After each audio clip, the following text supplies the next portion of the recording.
Hello friends.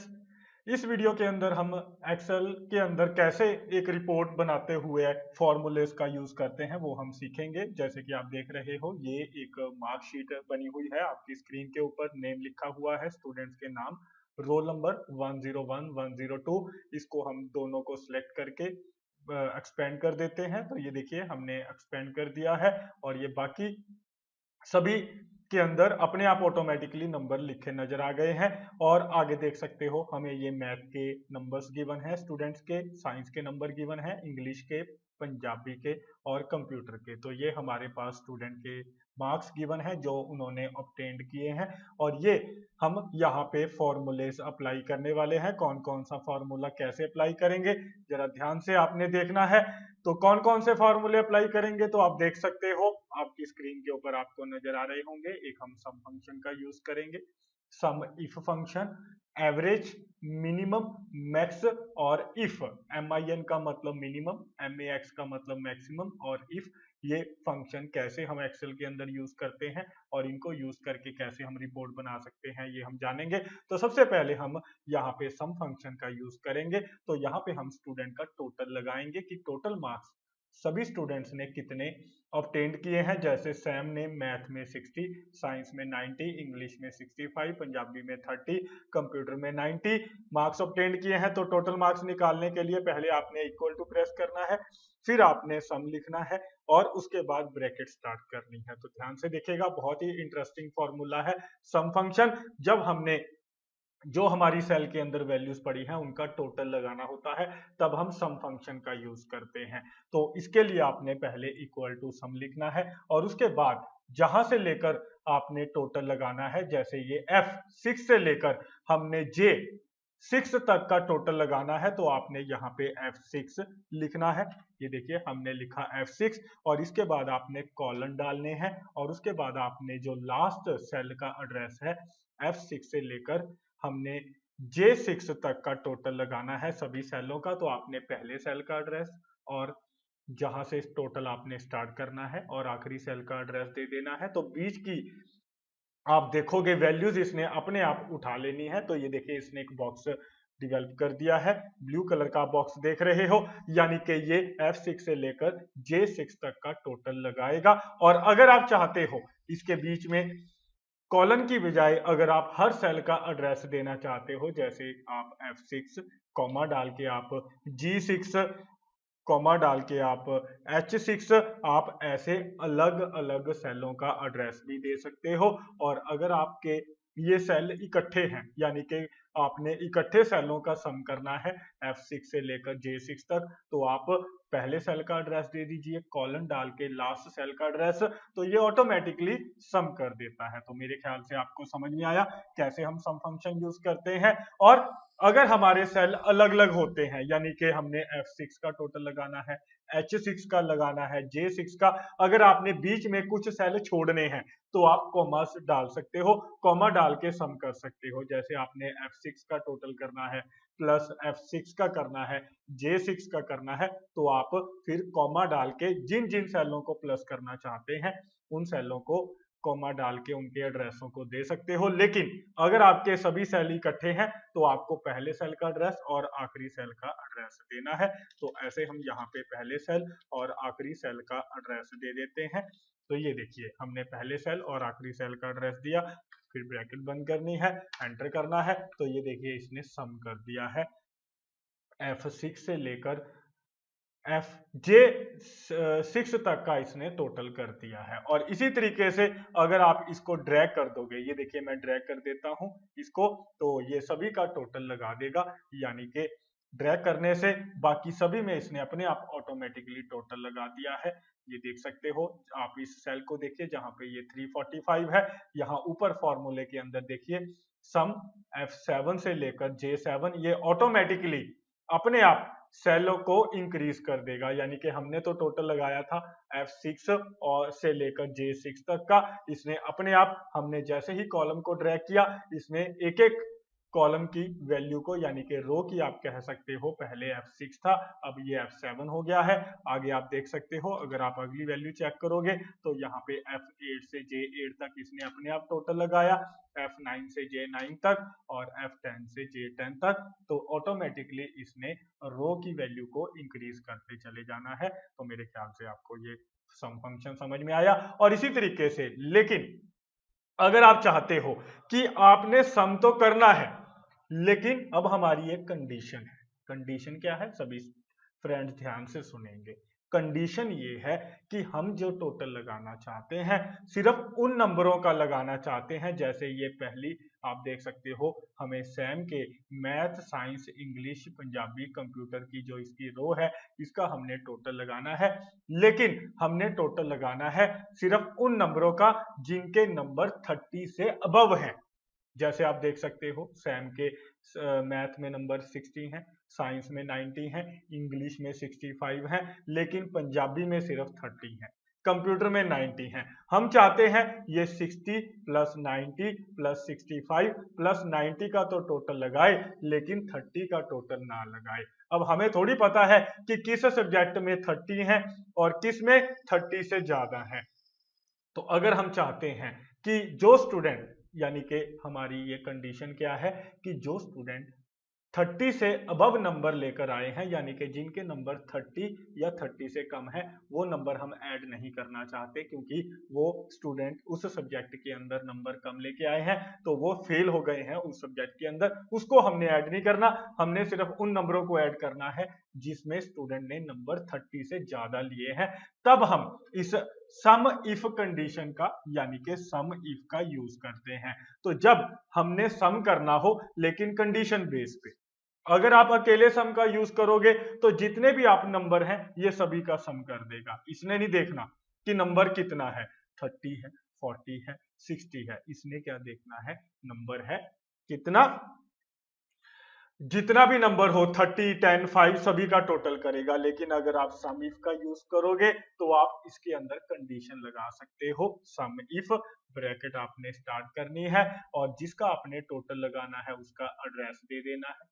जैसे हमने F6 से लेकर J6 तक का टोटल लगाना है, उसके बाद आपने कॉमा डाल के कंडीशन देनी है ब्रैकेट के, यानी कि आपने ये जो कंडीशन देनी है ये इन्वर्टेड कॉमर्स के अंदर देनी है कि जिनकी वैल्यूज ग्रेटर देन 30 है, और आपने ये इन्वर्टेड कॉमर्स को क्लोज कर देना है कि हमने ये टोटल तो लगाना है, F6 से लेकर J6 तक का टोटल लगाना है, लेकिन सिर्फ उन वैल्यूज का लगाना है जिनकी वैल्यूज, यानी कि जिन सेलों की वैल्यूज 30 से ज्यादा है।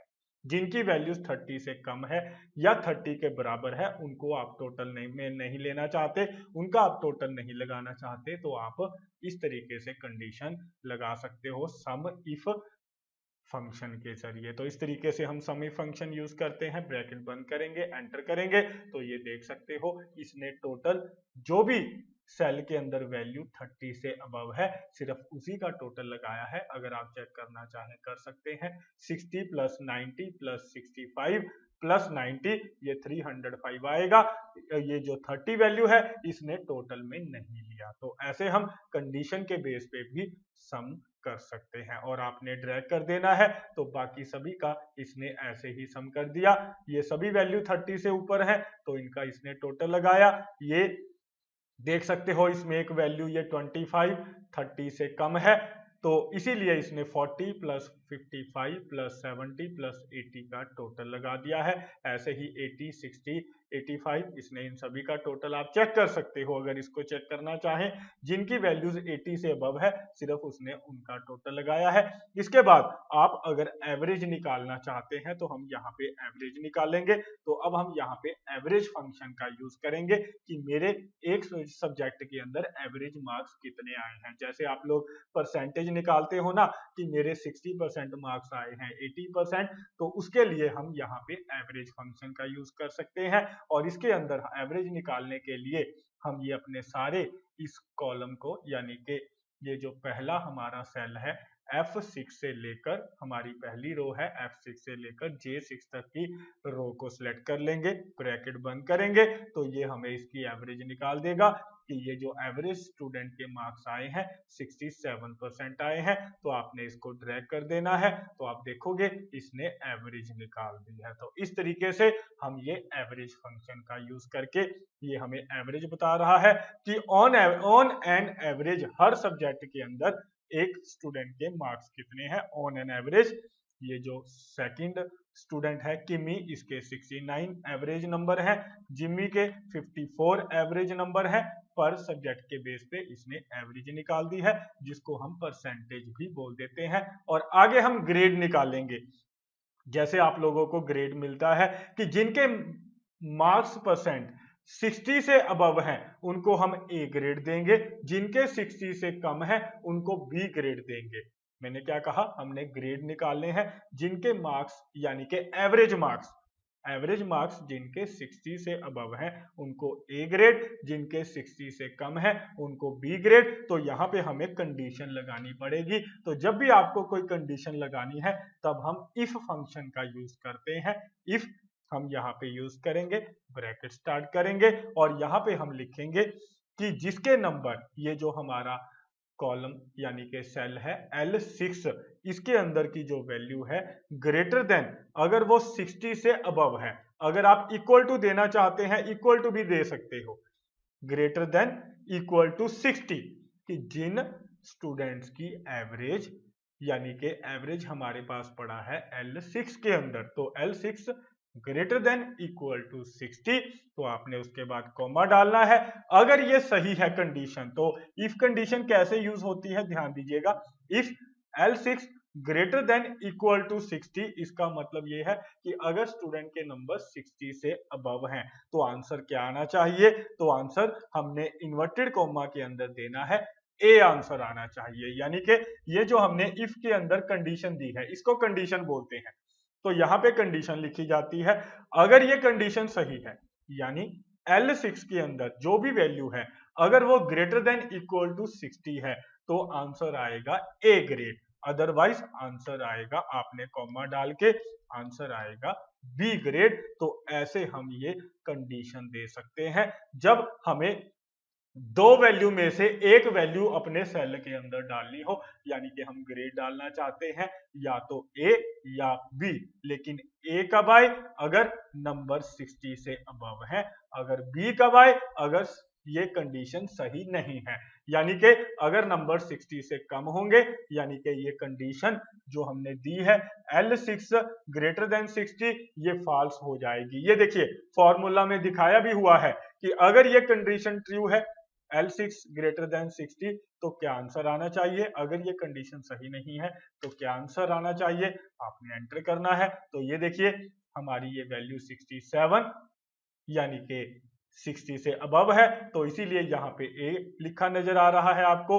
तो इसने सेल के अंदर ए डाल दिया, आपने इसको ड्रैग कर देना है। तो आप देखोगे कि एवरेज जिसकी 60 से अबव है उसने ए ग्रेड डाल दिया है इस कॉलम के अंदर, इस सेल के अंदर, और जिसकी जो वैल्यू है एवरेज जो है 60 से कम है उसने उसको बी ग्रेड डाल दिया है। तो इस तरीके से हम ये ग्रेड दे सकते हैं। तो मेरे ख्याल से आप सभी को ये कॉन्सेप्ट समझ में आया कैसे हम इफ कंडीशन का यूज करते हैं। आगे हम यूज करेंगे मिनिमम और मैक्सिमम वैल्यू। मिनिमम का मतलब मिनिमम हम वैल्यू निकालना चाहते हैं कि मैथ में, ये जो मैथ है इसमें मिनिमम वैल्यू कितनी है और मैक्सिमम वैल्यू कितनी है। तो जब भी आपने अपने सेलों में से, ये जो हमारे सेल हैं F6 से लेकर F11 तक, इसमें हम मिनिमम वैल्यू और मैक्सिमम दोनों निकालना चाहते हैं, तो मिनिमम निकालने के लिए हम MIN फंक्शन का यूज करते हैं।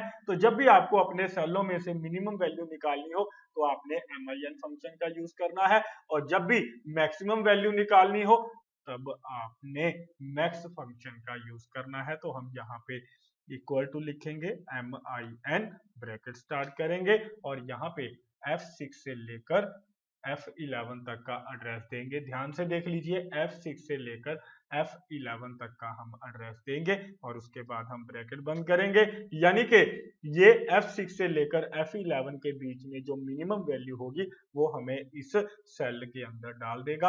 एंटर करोगे तो जैसे ही आप एंटर करोगे तो ये देख सकते हो जो हमने सेल सेलेक्ट किए थे उसमें से ये मिनिमम वैल्यू इसने निकाल के दे दी है हमें। ठीक है, तो आप इस तरीके से मिनिमम वैल्यू निकाल सकते हो। ऐसे ही हम मैक्सिमम वैल्यू निकालने के लिए MAX फंक्शन का यूज करेंगे। तो आपने F6 से लेकर ये सिलेक्ट कर लेने हैं F11 तक। तो आप ऐसे ड्रैग करके भी सिलेक्ट कर सकते हो, जैसे मैंने माउस के लेफ्ट बटन से ड्रैग करके सिलेक्ट कर लिया है, या आप अपने कीबोर्ड से टाइप कर सकते हो F6, बीच में अपने कॉलन डालने हैं F11, और अगर आप वैसे ही कॉमे डालना चाहते हो तो कॉमे भी डाल सकते हो, जैसे F6, F7, F8, F9, तो आप ऐसे भी डाल सकते हो। तो मेरे ख्याल से आपको कॉन्सेप्ट समझ में आया। या अगर आपके ये सेल कॉन्टिन्यूसली है तो आपने पहले सेल का एड्रेस F6 और लास्ट सेल का एड्रेस F11 देना है, तो बीच के जो सेल है वो ऑटोमेटिकली सिलेक्ट हो जाएंगे। ठीक है, तो ये टाइम बच जाता है। अगर ये कंटिन्यू आपके सेल होते हैं तो आप पहले सेल और आखिरी सेल का एड्रेस दे सकते हो। सभी सेलों को एड्रेस देने की आपको जरूरत नहीं पड़ती। F6, F7 ऐसे आपको लिखने की जरूरत नहीं पड़ेगी। तो ऐसे हम ये मिनिमम वैल्यू निकाल सकते हैं। अगर आपने साइंस, इंग्लिश, पंजाबी और कंप्यूटर की भी निकालनी है, टोटल की भी मिनिमम वैल्यू, एवरेज की भी निकालना चाहते हो, तो आपने इसको ड्रैग कर देना है ये राइट की तरफ। ये राइट की तरफ, ये देखिए ध्यान से फ्रेंड्स, इसको ध्यान से देखिए, मैं राइट की तरफ ड्रैग कर रहा हूं। बाकी सभी की मिनिमम वैल्यू साइंस की 45 आप देख सकते हो। इस पूरे सेल के अंदर साइंस की मिनिमम वैल्यू 45 है, इंग्लिश की 25 है, पंजाबी की 20 है, कंप्यूटर की 50 है। ऐसे हम वैल्यू निकाल सकते हैं। और ऐसे ही आप अगर मैक्सिमम वैल्यू निकालना चाहते हो तो आप ये मैक्सिमम वैल्यू निकाल सकते हो। साइंस की 90 है, इंग्लिश की 85 है, पंजाबी की 70 है, कंप्यूटर की 90 है, और टोटल अमाउंट 360, और एवरेज आ गया हमारा 72। तो इस तरीके से हम ये मिनिमम फंक्शन और मैक्सिमम फंक्शन का यूज करते हैं। तो मेरे ख्याल से आपको जितने भी फंक्शन मैंने इस टॉपिक के अंदर बताए वो सारे आपको समझ में आ गए।